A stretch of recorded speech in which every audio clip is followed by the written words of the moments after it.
So we're going to be tasting the Roaster's Choice subscriptions today. These are two beautiful washed coffees from Colombia, two fine examples of their variety.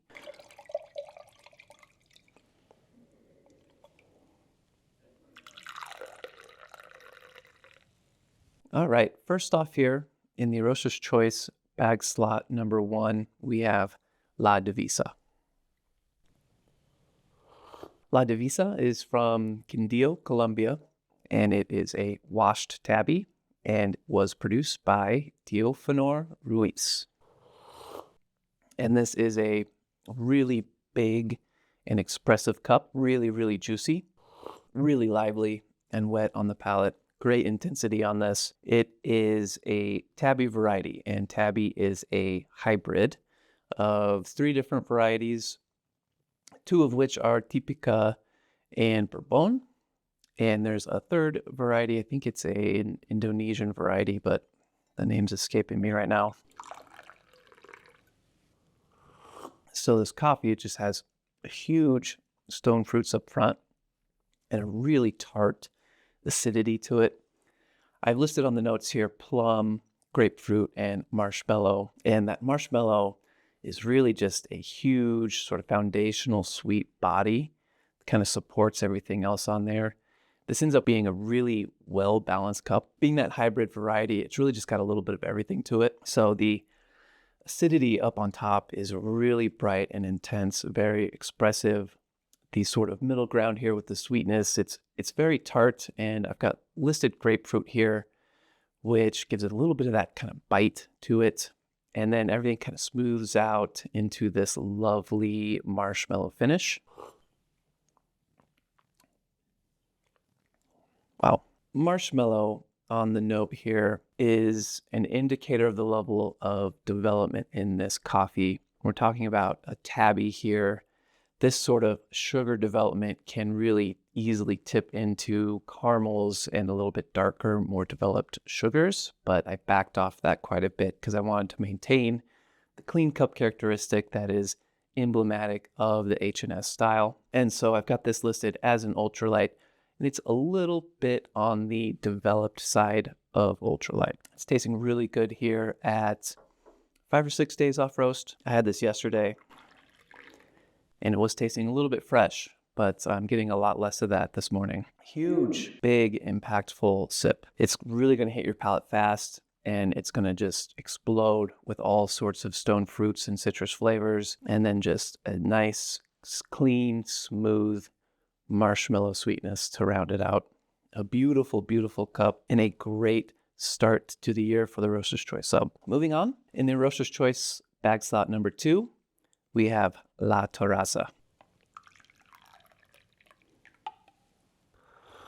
Quite a contrast here.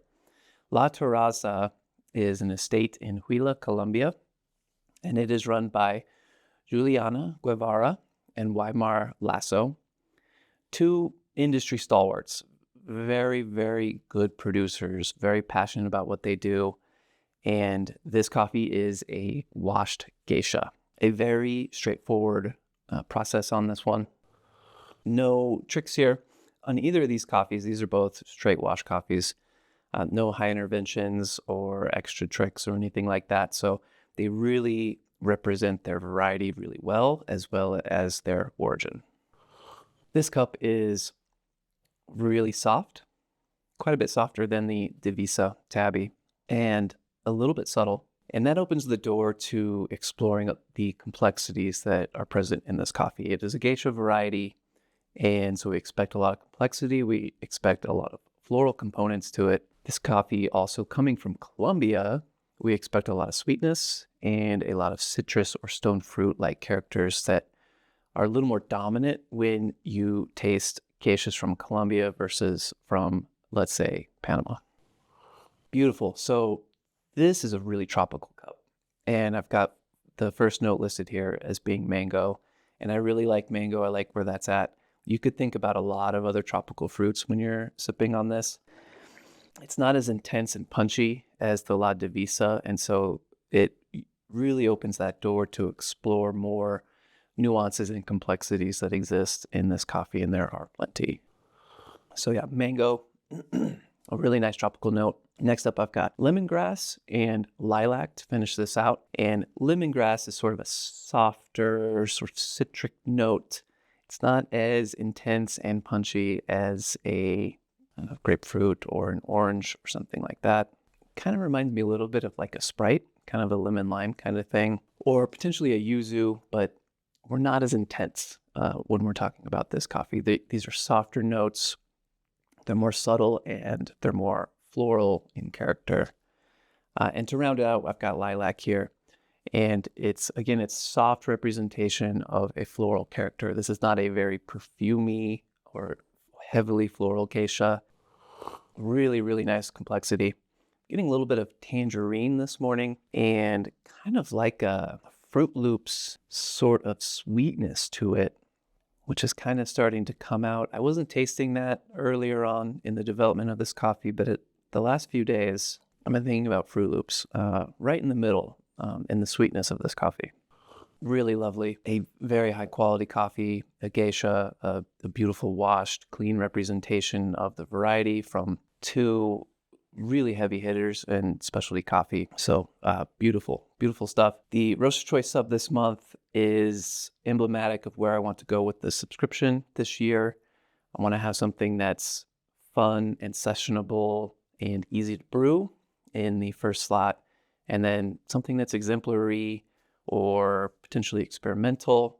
We're going to explore some blends this year. How about some Gesha blends? How does that strike everyone? We're going to do some fun and interesting stuff, but to start with, just something that is truly excellent. And that's the Roaster's Choice sub in a nutshell. This isn't leftovers. This isn't stuff that I can't move.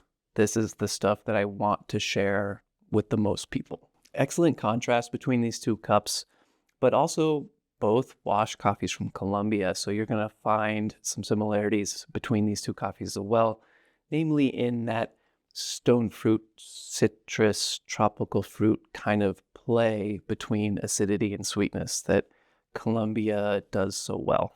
So some brewing tips here to go over real quick for the Divisa washed Tabi.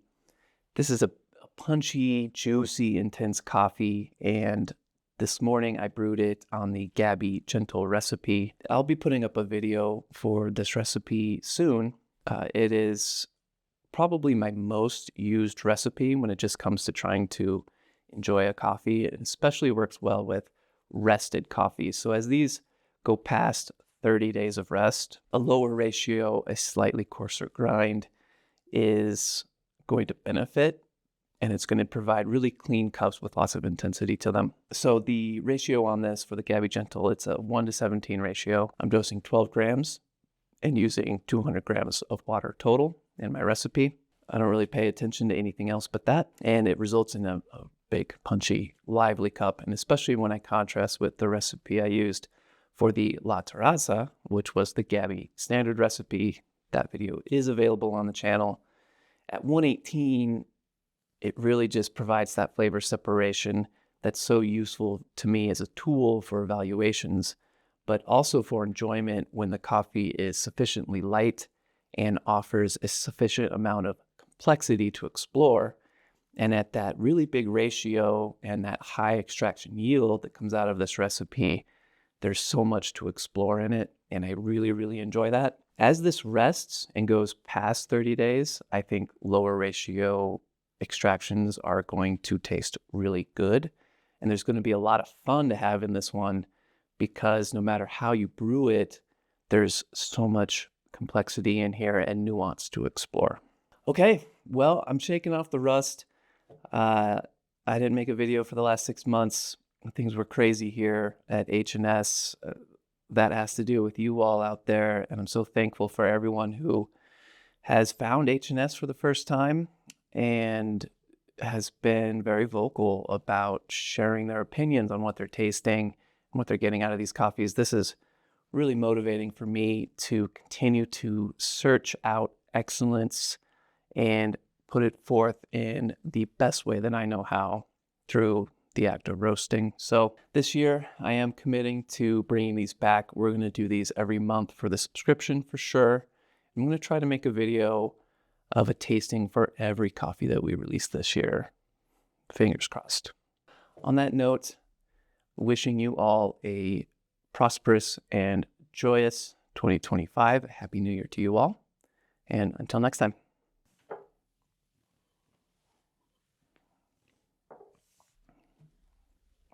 Oh man, loud.